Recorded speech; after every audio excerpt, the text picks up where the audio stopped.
Amparados por inmensos campos de robles y encinas, nos adentramos en las dehesas de Aigal de Villarino.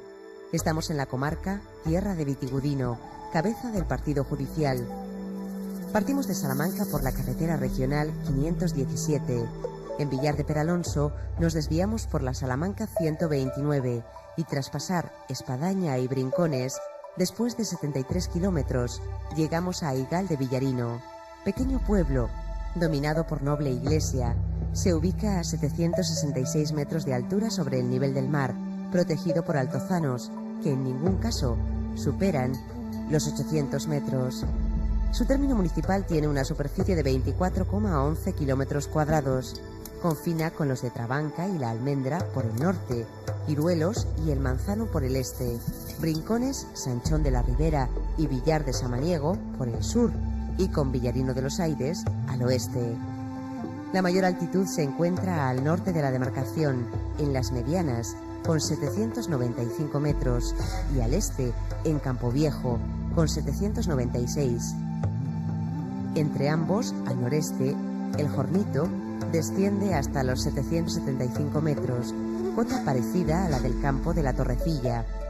Por el sur, en los lugares de La Puente, Cuarto de la Vega, Los Terrizos y Peña Alta, las alturas oscilan entre los 778 y 787 metros, mientras que los terrazgos más bajos, entre los 750 y 765 metros, se sitúan en torno al arroyo Cabeza de Iruelo, que cruza el término de este a oeste. El relieve se inició durante el Paleozoico de la orogénesis herciniana. El roquedo está integrado principalmente por granitos, algunas pizarras y cuarcitas.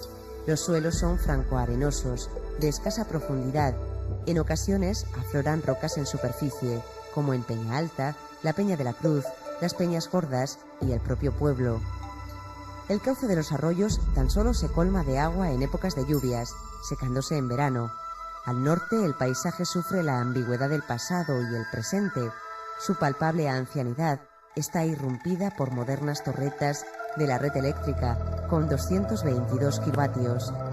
Vemos cómo numerosos regatos afluyen al arroyo del Corzo, que discurre de este a oeste, pasando por el Bornito y el campo de la Torrecilla. Por bajo del arroyo del Corzo nace el del Campo, que una vez cruza el pueblo, se une al de la Cabeza, junto al municipio. El arroyo Cabeza Iruelo es el más relevante, aparece en el este de la demarcación, donde recibe el regato de las Cabezas y la ribera de Parpatelas. Recorrimos sus orillas, vimos como al menos 3 regatos le afluyen desde el sur, pasando por los pagos del Diornal. Son los nacientes en el Cuarto de las Vegas, Laguna Grullera y Charca de los Navazos. Seguimos arroyo abajo, dirección oeste. La melancolía nos invade al ver en su ribera, muy cerca del lastrón del Campito, los restos del molino ruano, rodeado por vegetación común al bosque de ribera. Destacamos la presencia de álamos, chopos y arbustivas. Las escasas e irregulares precipitaciones se registran durante primavera y otoño. Anualmente no superan los 550 milímetros. Estaciones en las que el paisaje alcanza una elevada estética. El invierno comúnmente frío, largo y duro, mientras que el verano se caracteriza por ser corto y con temperaturas elevadas, especialmente en los últimos 15 días de julio. Recorremos el camino de Valdeviñas, disfrutando con la hermosura de la dehesa, donde robles y encinas, de rugosos troncos y variopintas formas, reclaman la mirada. Advertimos imágenes contradictorias. El verdor apagado de la encina se contrapone a las esqueléticas ramas de los robles, en espera de brotes primaverales, cuando los sonidos de la fauna montaraz se multiplican. Las liebres están encamadas, el astuto zorro se esconde entre jaras y escobas, mientras el jabalí campa indiferente. Parece el soberano de estas tierras. También existen tejones, jinetas y un gran número de roedores. Además encontramos gran variedad de avifauna, águilas, halcones peregrinos, buitres, además de la escasa cigüeña negra. También observamos aves de menor tamaño, tórtola, perdiz, cuco y alondra. Aigal de Villarino ocupa parte del área de influencia del Parque Natural de las Arribes, zona de especial protección para las aves. El topónimo Aigal entraña bastantes problemas. Sabemos por documentos del siglo XV que entonces era conocido el lugar como Laigal. Podría ser un fitotopónimo vinculado a la voz prerromana Ayar, que significa brezo, apocopándose en Layar, evolucionando a Layal, Laigal, Aigal. Otra posibilidad sería la relación con el árabe. La voz Ain indica fuente, más el sufijo locativo gal, propio del castellano del siglo XIII, componiéndose en tiempos de la repoblación la palabra Aingal. Evolucionaría hasta Aigal, lugar de fuentes. El predicado de Villarino manifiesta la pertenencia a la roda de igual nombre, incluida en la tierra de Ledesma. Estas tierras conservan el sabor de lo remoto, de la sabiduría ancestral de los pueblos prerromanos. La influencia vetona se aprecia en construcciones pecuarias, los chozos, algunos semiderruidos, donde intuimos las falsas bóvedas de sus cubiertas. Por los caminos perviven cercas de piedra con hincones, entre ellos, otras irregulares forman la pared. La presencia de los vetones está asegurada por castros en lugares vecinos, Cabeza de Framontanos y Villarino. Romanos, visigodos y musulmanes dominaron más tarde estos terrazgos, donde se mantuvo la población existente. Será en los años de la repoblación cuando resurja el municipio actual. Raimundo de Borgoña, por orden de su suegro Alfonso VI, fue el encargado de repoblar la zona a principios del siglo XII.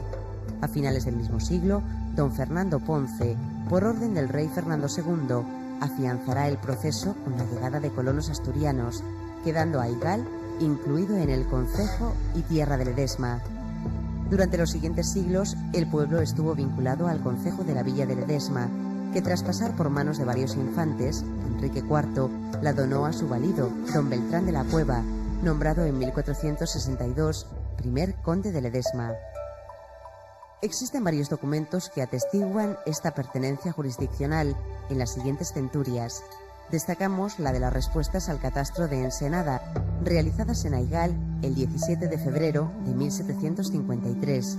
El juez subdelegado, don José Ortigosa, hizo comparecer ante sí a Domingo Hernández y Francisco Cuadrado, alcaldes pedáneos, Antonio Vicente, regidor, y a Pedro Prieto y Juan González, peritos, que juraron decir la verdad ante el cura teniente de la parroquia de este lugar, don Carlos Vara. Respondieron que el lugar se llama Aigal, es señorío del duque de Alburquerque y conde de Ledesma, que está dividido en 2 cuartos y en conjunto componen 28 yugadas, uno de 14 propio del marqués de Cardeñosa y repartidas entre Francisco de Tapia, don Manuel Solís, el convento de Santa Isabel de Salamanca y el convento de las Madres de Dios de dicha ciudad. El otro cuarto es privativo de don José Vicente y don Francisco de Tapia. Indican que las 1900 fanegas del término se dedican a secano y a pastos con plantío de robles, existiendo también tierras inútiles de matorral. Manifiestan que tanto los robles, los matorrales, así como los álamos y negrillos existentes, crecen de forma silvestre. Enumeran y clasifican las tierras señalando su producción, además de las cabezas de ganado y a quienes pertenecen. Exponen cuáles son los impuestos, alcabalas, martiniegas, diezmos y primicias, señalando los perceptores. Anotan que la población se compone de 39 vecinos, incluidas 3 viudas y 2 mozas de casa abierta. Por ello calculamos fuesen 124 moradores que habitaban en 37 casas. Además existían 7 pajares de teja y 21 de escobazo, 7 boiles de escobazo y 3 de teja, propiedades de los dueños de las yugadas. Continúan diciendo que no existe nada propio del común. Manifiestan que hay una taberna por obligación y que ese año le tocó a Francisco Calvo, quien lo hizo en su casa. Afirman que el cirujano, Juan Matías, es el de Villarino, el herrero es el de Iruelos y se llama Pedro Corral.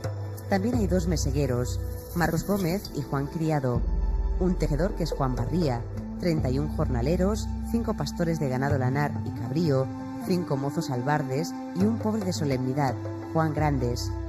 Al término dieron fe de ello, firmando los que sabían, y por los que no, 2 testigos, José de Barrios y Francisco Sánchez, ante el fiel de Hechos, Francisco Santa. A mediados del siglo XIX, Pascual Madoz nos vuelve a informar de la situación de la localidad, diciendo que Aigal de Villarino Es una localidad con ayuntamiento al que está agregada la alquería de Guijuelo del Monte, partido judicial de Ledesma, situada en suave plano inclinado con exposición al sur, cuyos aires son los que principalmente la baten. Tiene 40 casas divididas en 2 barrios, un palacio construido por los anteriores condes de Ledesma, escuela de primera enseñanza dotada con una pequeña retribución de los fondos municipales procedentes de derramas, e iglesia de la clase de vicariato, dependiente del beneficio de Brincones. Hay en el pueblo 2 fuentes de agua potable, más permanente la que llaman de la Lastra. El terreno, aunque de matas y monte alto de roble, es algo llano, de inferior calidad. Está dividido en 3 porciones desiguales que llaman cuartos y comprende 1.282 fanegas de cultivo y 218 de monte y pasto. Nace en él una ribera que se une al pie del pueblo con un regato y juntos corren en dirección norte a oeste. Tiene un puente de mampostería y las aguas sirven como abrevadero de los ganados y para dar impulso a un molino harinero que muele 3 o 4 meses en el invierno y en las épocas de aguas. La producción es de poco centeno, buenas patatas, bellota, pasto, ganados, especialmente lanar churro, que pasa de 1000 cabezas, y cerdoso. Mucha caza de liebres, conejos, perdices, lobos y raposas. Son 41 vecinos, 138 habitantes, dedicados a la labor y ganadería, cuyos productos sobrantes llevan a los mercados de Ledesma y Vitigudino. La capacidad productiva es de 467.000 reales. Pagan de impuestos 23.370, siendo el coste de los puestos públicos 594. Pensamos que el puente a que se refiere Pascual Madoz fue sustituido por el actual a principios del siglo XX. Presenta recios sillares con 5 ojos. La descripción de Madoz poco coincide con la situación actual. Hoy los campos de cultivo se han convertido en pastos permanentes y la población ha disminuido de forma importante. Hay 41 habitantes, cifra que equivale a 1/3 de la existente en ese momento.